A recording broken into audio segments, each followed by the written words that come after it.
Le secrétaire général Ban Ki-moon a ouvert l'Assemblée générale de l'ONU. Une douzaine de chefs d'État et de gouvernement doivent ensuite se relayer à la tribune aujourd'hui. Outre le dossier syrien, Barack Obama devrait axer son discours sur le refus des États-Unis de voir l'Iran accéder à la puissance nucléaire. Le président français François Hollande devrait lui se faire l'avocat des autorités maliennes qui réclament une intervention internationale au nord du pays. La Cour de cassation française valide les peines prononcées en 2010 dans l'affaire Erika. Le groupe Total écopera donc bien d'une amende de 375 000 € et devra réparer les dommages causés par le naufrage du pétrolier en 1999 sur les côtes bretonnes. Une victoire totale, se sont réjouis les parties civiles.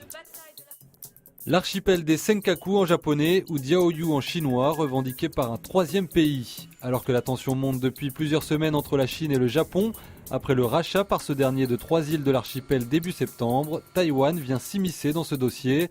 Mardi matin, 8 navires de garde-côte taïwanais et des dizaines de bateaux de pêcheurs sont entrés dans les eaux territoriales japonaises à proximité des îles.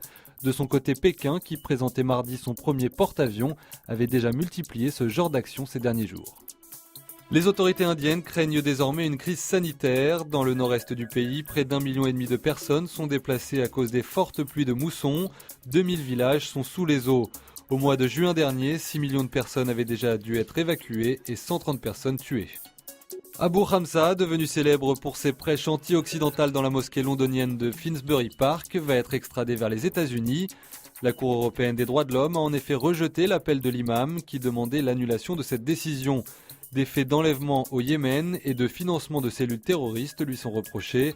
L'Égyptien, borgne et manchot, sera extradé avec 4 autres personnes.